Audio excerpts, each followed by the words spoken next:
Okay, well, welcome to Drew's Clues. I'm going to help you do your Jaguar radiator heater hose.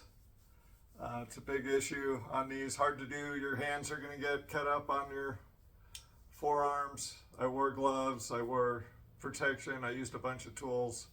I'm going to show you the tools, I'm going to show you the part number. Taking patience. I live in Arizona, it's 105 degrees here.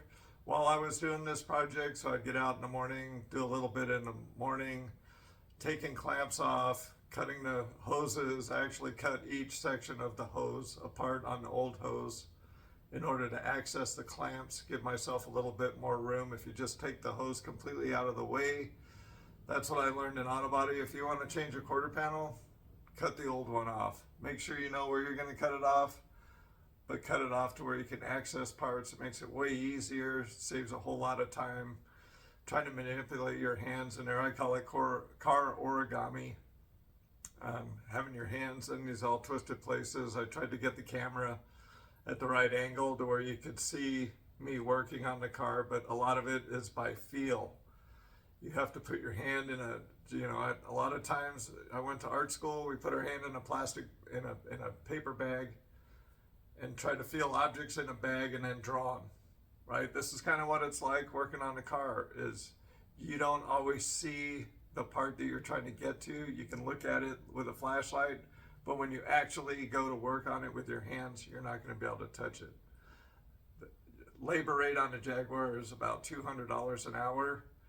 If I'm a tech and I spend 4 hours on it, it's going to cost you $800 as a customer. So if there's a problem, we have to work as technicians to get to the job quickly as possible. We're not going to sit there and do these little baby steps. We're going to cut stuff out of the way. We're going to get it out of the way. We got to make money. So I'm trying to teach you guys how to make money, how to get things done, is by cutting things out of the way so you can work on them.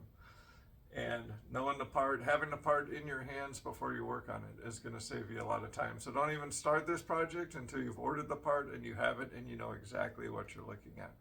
So let's get going.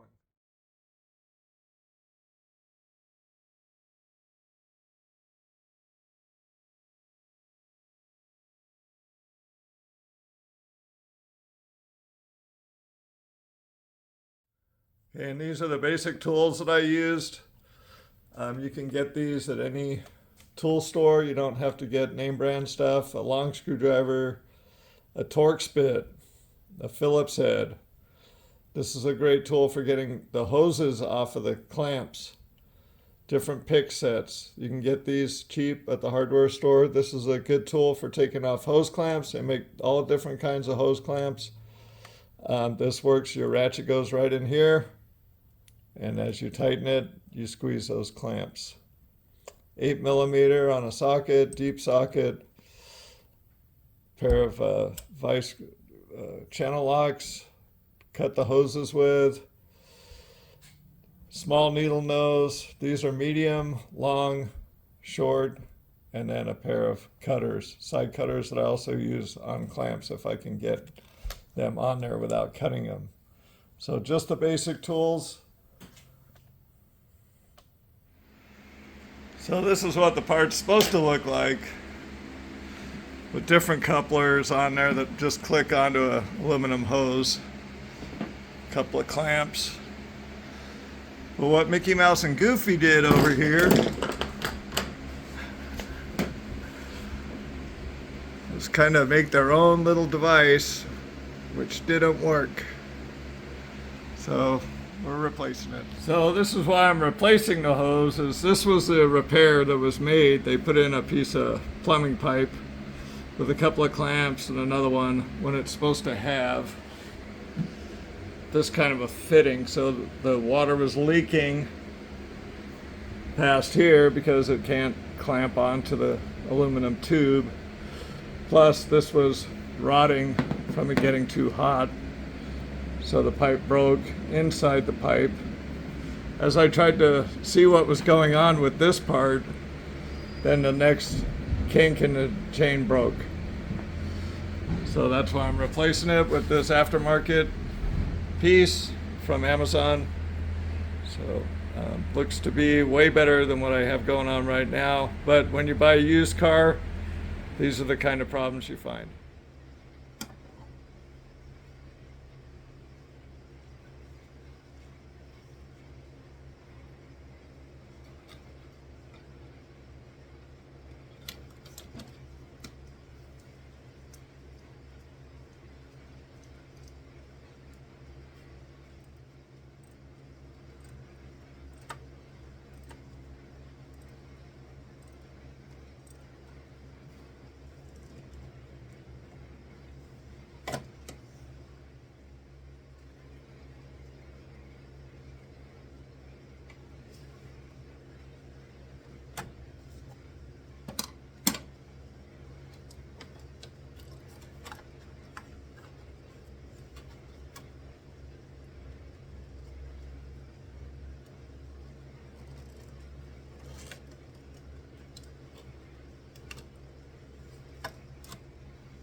So it is removed.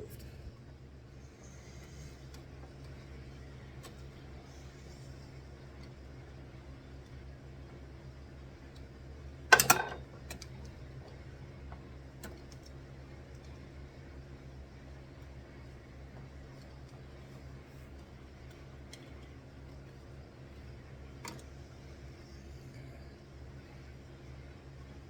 not taking this piece off. I'm going to try it without it.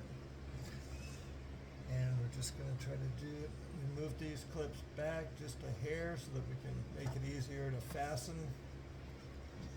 We don't want to break this piece, we don't want to break this piece, we don't want to break this piece. So we have to be careful.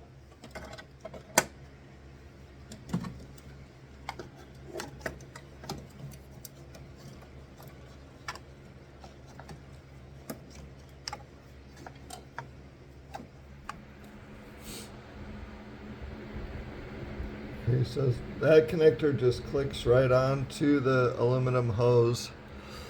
So it was actually easier to go through from this side, far side, push the hose through below the transmission. So this piece hooks on to a fitting that has another hose coming off of here. So what I did was I took the clamp off under the engine, and it's underneath the carburetor. You can barely see it, but once you get the overflow bottle out of the way, you can get that out of the way. And then I took this fitting out of the hose and I just clipped it into there, and then I put this piece back into the hose.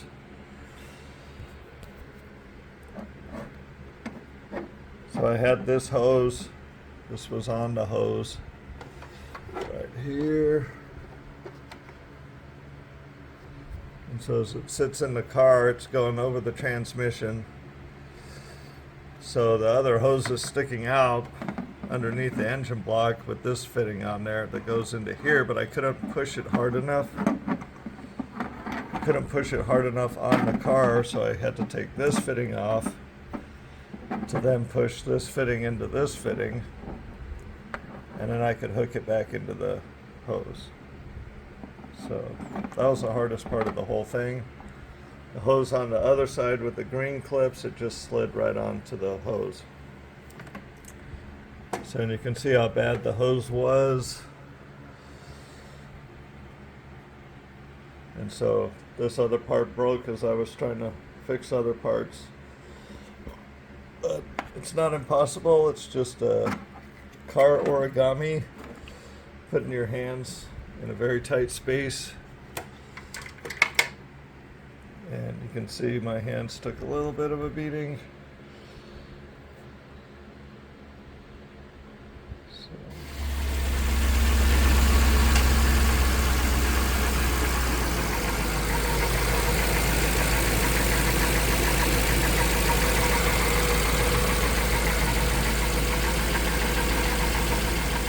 I would say overall, this job took me about 4 hours. And if I could do it again, it would probably take me 2. But learning all the tools, the location, where things were at, the first time of doing things, it's not always going to be cut and dry and that easy. But as you go over doing these things time after time, that's why as mechanics, we like to work on the same kind of cars. You get to know those cars, you get to know the year of the car, you get to know how they work. Doing the same job over and over again, actually it becomes easier over time. But if you're the type of guy that's just buying random cars and trying to figure out all these major problems, and you don't have all that repetition to lean back on, each job you tackle is going to be a new experience. So I kind of look at these as a 3D jigsaw puzzle. I don't know everything about every car, but I can use my experience from the past to help me work on the cars of the future. So anyway, I hope you have fun working on cars as much as I do. Working on your own car is fun for about 5 to 10 minutes, honestly. But, you know, I just have to work through that mentally and get done on my own cars. And then when I'm driving it, that's when the fun begins. So have a great day.